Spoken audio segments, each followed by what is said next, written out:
Okay, you guys, what is up? The King of Lightning is here today to do Hunter x Hunter 2011 episode 81 review. So, of course, before I get started, look down in the description below for the link to this week's episode of Hunter x Hunter. And, of course, a little bit of a disclaimer here. No Japanese company, corporation, or network has any claim to this video. The thumbnail is an original / remixed photo, which belongs to no Japanese company, corporation, or network. The visuals are me. They do not own me. And of course, the audio is me speaking over a soundtrack or a homemade soundtrack. They do not own my voice. This video follows the rules / guidelines provided by Google / YouTube. Now, that being said, this week's episode of Hunter x Hunter. Just seeing how the inner workings of the Chimera Ants are right now, the way it's established, where we have people, so like these are the categories where which I can summarize people right now in the Chimera Ant faction. We have those who are loyal to the Queen, who are there for the sole purpose, and this of course is for the officers that I'm talking about. The grunts are the grunts. They do whatever that the officers and the Queen tell them to. But I'm talking about like the officers in general.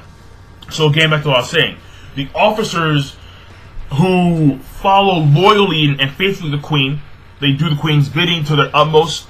Guys like, of course, Colt, Beehorn, Pengy, the Turtle Dude, and so on and so forth. Then we have guys in like the middle, like half and half dudes, where they serve the Queen, but at the same time they do their own shit. But they do fulfill the quotas in order to give the Queen her nourishment. People like Chitu and Zazan in a way. Yeah, Zazan too, her too. But she's a bitch. Just let's be straightforward about it. She's a bitch. End of story. And then we have guys that just do their own shit, like literally do their own shit. They don't care about the Queen. They don't care about what the fuck is going on. They don't give a shit. Alright, they're their own dudes. Like Hagya and Yujin. Like those dudes. Like they don't give a fuck. And they're seeing how, like, obviously the predominant established ranking, or no, the predominant type amongst the officers right now appears to be the ones that are loyal to the Queen. Because those are the ones that are more prominent as of right now. We just saw this guy Beehorn, who was not pleased with the fact that this guy Pike ate a human. He's like, no. Like, I'm gonna choke your ass because the humans belong to the Queen and nobody but the Queen. Then, of course, we have, again, the turtle guy. We have Cole, we have Pengy. And so far, those four. I mean, we haven't seen any of the other, I haven't seen, I don't remember who Beehorn's sub-officer was. But, either way, alright? So those four, and, Colt appear, because we follow Colt the most. And Colt, he's always, strategizing as to how he can enforce more discipline into the army of the Chimera Ants. Because he understands that the individualism, oh, there we go, almost had a fuck up, is very important because it does establish multiple points of it establishes multiple, what's the word here, you basically you get a shit, you get more point of views, you get a broader understanding about a certain situation when you have a lot of people who think differently, who act differently, or in this case a lot of Chimera Ants who think and act differently. They can give their own point of view about a particular subject or a particular issue, and then it does give you a greater insight on that particular subject or issue. And he understands that. However, the problem is that with this individualism, is that you get guys like Hagya and Yujin, who they don't give a flying fuck. They don't care. And Ramos, this guy. Why is he so mad? He's so fucking mad. He's mad. It's like you see his eyes. At first, he's like this. And then all of a sudden, He's like, like he's fucking taking his shit, like he's constipated. Like there was like a 2-week shit inside of his intestines, and he's just trying to muscle that crap out, literally. And it's like, it's not working out too well for you, bro. Like you need to go see a doctor if you have a 2-week shit inside of you. Like no, if you do, go see a fucking doctor. I'm just saying, because you never know. The world's a big fucking place. Maybe some dude or some woman is watching my video right now, and for some reason they had a 2-week shit inside of them. That's a sign that says, hey, maybe I should go see the fucking doctor, because having a 2-week shit inside of me is definitely not healthy at all. So you go do that. Or eat some vegetables, alright? Eat some of that fiber and clean that shit out of you. But that'd be like the most painful shit of your life. Alright. Enough of that shit. Literally. The thing about Rama that's very important to note when he fought against Gon and Killua is that he was actually besting them to a certain degree. Up until they actually used their abilities, where there was a teamwork where we have Killua using a new technique, Thunderbolt, Thunder, bam, right there, Thunderbolt. Of course, got to represent the fucking lightning, and then we have, or in this case, electricity. Same difference. And we have Gon using, of course, rock as always, and the impact was devastating.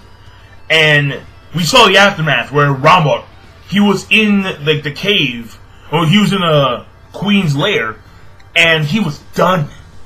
Like, truth be told, this guy was done. He was like he was coughing up blood, and he had this speech about what he wanted to do to those 2 kids, Gon and Killua, where he quote unquote, well, I'm gonna try quote unquote, where he was talking about how he was going to rip them to shreds, and he was going to eat them. He was going to take shits on their skulls and then crush them. And even then, that may not be enough to satiate his fury. I'm like, dude, like, just relax.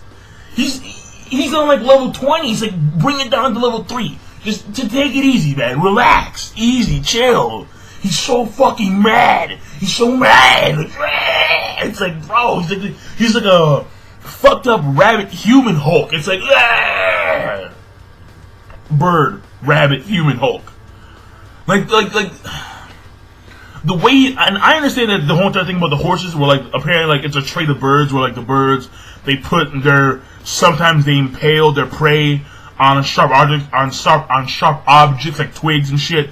But these horses were already dead, and he just said, fuck it, I'm gonna impale them anyway. It's like, the fuck, bro, hello? But it is very important to see that other traits of course, the other animals that comprise these Chimera Ants also is prevalent also. Like, not just the human trait is prevalent, but also, like, Rama, he's doing stuff that apparently a bird would do. And I haven't seen any of the case like that. I mean, Pengy's Pengy. He's not, as far as I know, Pengy hasn't displayed any penguin traits. Aside from, like, because he is a penguin, sort of, so he waddles, okay, but he's not doing, like, you know, like, he's not huddling in the fucking corner and shit, trying to get warm, you know, like, he's not doing shit like that. So, like, you get my drift, but you get my drift. So, that being said, and at the end of the episode, we do see that scene where it's like, Gon, Kite, and Killua have reached the formal location of Gyro, the former king of the NGL, and now we all know now that this is Yujun's base. Yujun, he made his own base. He said, fuck the Queen's Lair, fuck the Queen's Lair. I'm gonna go over here, and I'm gonna do my own shit with my own posse. So, again, man, part of the I don't give a fuck about the Queen group, the I'm gonna do me group. So, right there. And I mean, the Queen, she is demanding more humans. Alright, it was 50. Now she wants 100 daily. And that's a problem. The turtle guy said, I forgot his name, but he said that's a problem. It's a big problem because we're already struggling with 50. We just got to the point where we have enough soldiers to get 50 a day. But now we have to do double that? And of course, Cole, Cole's like, he gets it, and he understands what has to be done, but he is kind of, you know, he is very, I guess the word is, and it's understandable because she's the queen, but he's so whipped. It's like, yeah. And he does the queen's bidding. But he is smart about it. He does understand that he understands that we don't need more troops just yet. What we need is order, so the guys who are doing their own shit do shit for the queen, like we are. Which is not happening, obviously, because when Colt was going to talk to all the leaders, we saw him talk to Hagia, the lion guy, and the lion guy says, yeah, when I find a rare human, I'll give it to the queen. The moment Colt walks away, fuck you, he's like, I'm eating these humans. I'm eating these rare types. So, right there, we see where it goes.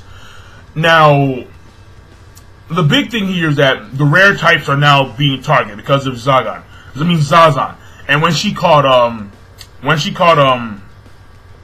Pokel, and she saw that he had this quote-unquote life energy that would satiate for the equivalent of like 1,000 humans. And that would greatly reduce the burden of how many humans they have to deliver.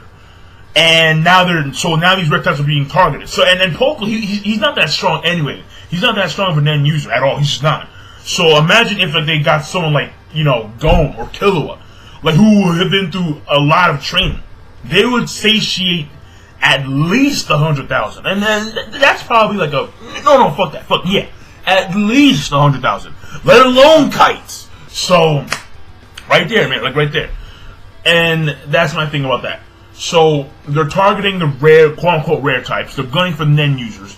And the thing about that is, understand that, again, the fact that the officers can only see the Nen itself is going to establish what Colt said earlier about how if they can do it, the humans, then we can do it too, since we have because we have a direct gene relation to humans. So obviously that's very important because it's going to be a major stepping stone in the Chimera Ants evolution. Now, actually, no, that's it. I mean, that's pretty much it. Because again, like, just seeing these three groups in the army battle out against each other, we have, again, one more time, we have the guys who serve the queen loyally, the half and half dudes, like on some like Arnold Palmer shit, half and half, and then we have the I don't give a fuck posse, I'm gonna do me. And it appears, according to the preview that was shown at the end of the credits, we're gonna see Gon, Killua, and Kite like take on Yujin and his posse. And I mean, all I'm gonna say is that it's Kite. Alright? Now, should we be worried about Kite against Yujin? Well, I mean, he has Shanks' voice actor. Like, it's over. It's done. It's done, man. It's over. That's all I want to say. Man. When you're rocking Red Hair's voice actor, you're set, bro. You're fucking like, yeah. Like, you just do you. So, but we're going to see Kite's, according to the preview, it appears that we're going to see Kite's slot machine in full action. And that's good. Because we saw him do it once, and that was filler. So technically, according to the actual sequence of events, this is going to be the first time we see his slot machine in action. But fuck it, whatever. I'm not going to play it because it is what it is. Moving on. But overall, the episode, the fight stuff was good between, Ramot versus Killua and Gon. That was a good fight. I mean, again, like, just, he was so mad, bro. Like, that time when Colt saved him and he flew off in the distance. He just got so pissed. And he's like, and there's like a shockwave. There's like, what the fuck is going on? And he's like, I'm gonna fucking come back. I'm gonna eat you guys. I'm gonna eat you fucking pieces of shit. I'm like, dude. Easy, man. Easy, Ramot. Easy. Oh, man. But again, it is very important to know that Killua and Gon, who spend so much time training, can be bested to some degree by a Ramot. And if it was a solo one-on-one, the question is, are they ready? Are they ready for guys of like Zazan and Bhorns and Colt's level? Are they ready for the three people that are coming to like the Royal Guard? Are they ready for the royal fucking guard? Are they ready for the king? That's the question. Are they ready? So, and I mean, Kai said that this is going to be a good chance to actually experience and to like level up, because you're going to be in a very stressful environment. Quote unquote, it will be hell. If we move forward, it's going to be hell. So, going to Killua, in order to adapt and survive this hell, they must get stronger, and they're going to get stronger through experience. That's Kite's goal. Because again, going to Killua, they are pros. So, we'll see how that goes. But overall, the episode, I thought it was actually really good. I'm debating on giving it a great or a good play. You know, great. I thought it was a great episode of Hunter x Hunter. Fuck yeah, I thought it was great. Alright, fuck it. And I'm done. So be sure to, of course, rate, comment, and subscribe as always. Peace, and have a nice day. Salute. Yo, salute. Yo, salute.